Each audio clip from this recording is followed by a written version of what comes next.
Hello and welcome to one of my transcription explanation videos. I am the scribe of Sirkles, and if you've seen one of these videos before or are familiar with my script, you can go ahead and skip forward and get to the design transcription itself, where I read the artwork letter by letter using this script. But if you're not familiar with the script or just want to hear me ramble for a bit, let's go ahead and get into how to use the Sirkles key.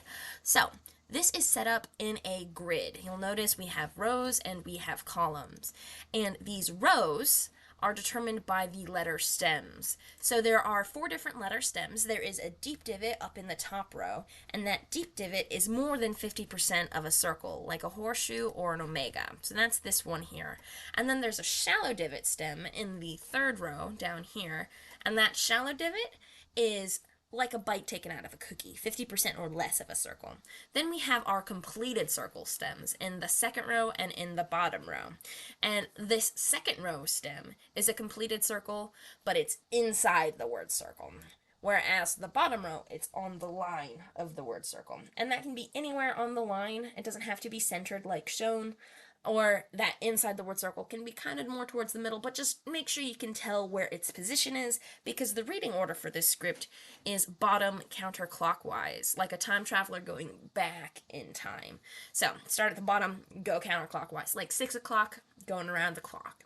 So, that is the reading order and the letter stems. Now that is how you get in the rows. Now to get the columns, we have dot modifiers and we have line modifiers. And that fine print up here matters. So these dots, they count at whatever letter they're closest to, whereas the lines, they count where they end on a letter stem. So where they connect and stop on the letter stem, which is again that black bit of our letters, so things are color-coded. This blue one is the word circle, the black line is the letter stem. So if a line were to end on that letter stem, it would count for a line modifier, but if it goes through the letter stem, it doesn't count. So this line going through the letter stem doesn't count on the letter stem, but it does count on the vowel. So let's go down and talk about vowels now that we've talked about the dot modifiers, line modifiers, and letter stems. Vowels are these little guys, and they look similar to dot modifiers, the biggest difference being dot modifiers are filled in, or vowels, they're open in the middle. So an A is outside the word circle, and it is the only thing entirely outside the word circle. Everything else is somewhat touching or connected or inside the word circle.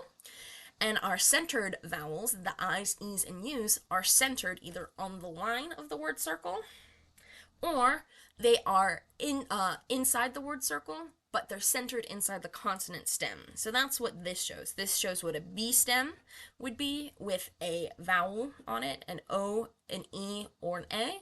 Or this would be a J stem with the O, the E, and the A, so on and so forth. And then the difference between the I's and the U's are these lines. So this green line going towards the center of the word circle is what makes an I an I. A U has a line going away from the center of the word circle. So if this is the word circle, the I goes towards it, the U goes away from it, and similarly here, I, U, U. And that's relative to the word circle. So, not the sentence circle or anything else. It's relative to the word circle. So, sentence circle. Sometimes you can put a sentence circle around your word circle if you so choose, especially if you have punctuation, because that is where the punctuation marks go. They're all noted here. And a sentence circle, it can have these decorative divots to kind of fill an empty space between words, so long as you can tell that, you have a sentence circle with a word circle. You could sneak in a secret word in the sentence circle if you wanted, but that is generally, not something you would expect people to read. And then there's this start marker, which is optional. If you have the reading order in the typical bottom counterclockwise fashion on a design that will be oriented bottom with a top and a bottom, you don't need your start marker. You can put that there if it's something that'll spin, like a sticker, or if it's something that will, have multiple kind of start places. If you're writing a poem or something, you can use the start marker as a bit of a roadmap. I tend to not use a start marker when possible because most of my designs are used as tattoos, which there's a person attached to a tattoo and they'll tell you where to start and which direction is up or down. So yeah, the last bit is this letter stacking junk. And this is complicated. This makes a lot more sense in practice, and if I use letter stacking in the design, I'll go more into this in the specific design. Otherwise, the quick and dirty is letters in the same row can be stacked. That means they have the same letter stem. You read thin to thick, and same thickness means same letter. So you don't need to double up the modifiers. If you have like a double L, you don't need 6 dots, because an L has 3 dots. It's just you have 2 of the same completed circle, like a double circle. That's an L. If you were to write an L and a J, then you need one line with the 3 dots by it to be thinner, and then the J to be thicker, because you read thin to thick. Vowels are read after consonants, so this would be a B before the O, E, or A. This would be a J read before the vowel, so on and so forth. And a slash through a vowel, so like not a line modifier, not connecting to anything else, but just like a little hash line through our vowel, moves it up 1 letter in the stack. So that is letter stacking, and letter stacking is tricky. If you'd like to learn more about letter stacking, you can read the full guide document here, or you can see the video tutorial here, and I go more in depth as far as the different ways different things can look in that video tutorial. And if you're more interested about the history and development of the script, these are the presentation slides me and Lauren give at panels at conventions and stuff, where we talk about the history and development of the script, as well as its use on Doctor Who. Most people will recognize this script from Doctor Who, but this is actually something from a couple of nerds in high school that Doctor Who has used. So big difference there. This is not something we took from the show. This is something the show got from us. So it's free for anybody to use, even commercially, so the show didn't step on our toes or anything. It's just really cool to say that, yeah, our silly little circle language is what the BBC has used to represent circular Gallifreyan, the language of the Time Lords on Doctor Who. But that being said, it's not official or canon. It is just, something some nerds made that the show has used, which is a big deal. But I mean, the show's also used like dinosaurs. Dinosaurs are cool. They're not a thing from Doctor Who, they're a thing that Doctor Who has used.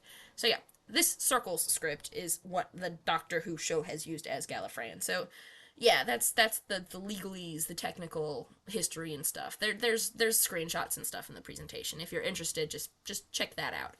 And then I have, of course, some useful contact and links. That's my email. Feel free to email me with questions.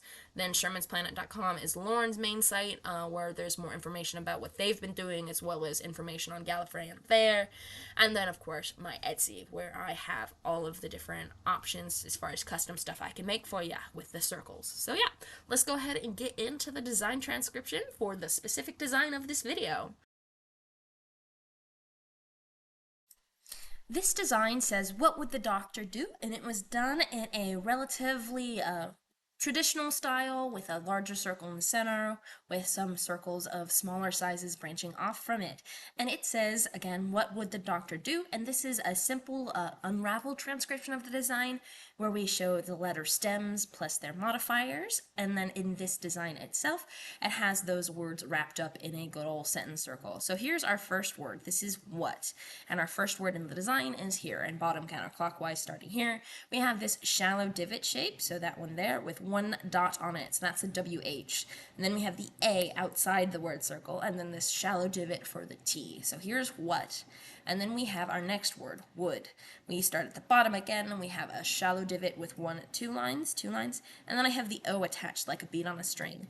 And in this design, I erased the line going behind the vowels on the consonant modifiers, on the consonant stems, to show that there is an empty space to differentiate the vowels from the dot modifiers, especially on things like this. And in a tattoo, things can kind of blur and get fuzzy, and I want to make sure that the vowels are distinct from the dot modifiers. So that's why I erased the line behind the O there on the W. So W-O, and then U has a line going outwards. And it's important that this line does connect up to the U, because if it ended on this sentence circle, then it would not be a U, and it would just be an E, because a U needs 1 line going outwards. And then we have an L with 3 dots, and a D, which is a deep divot with 3 dots. So that would be would. And then we have we have a TH, circle on the line of the word circle, continuing around, and there's the E. And then we have doctor, deep divot with 1, 2, 3 dots on it. And then the O attached again like a bead on a string, but with that constant line erased from behind it. Then a C has 1, 2, 3, 4 dots. Then we have the T, shallow divot, no modifiers, the O inside the word circle, and then the shallow divot with 3 dots for the R, so that would be doctor. And then last but not least, we have do. We have a deep divot with 3 dots for the D. and then the O inside the word circle. Again, vowels are these little guys, and consonants are the larger letter stems.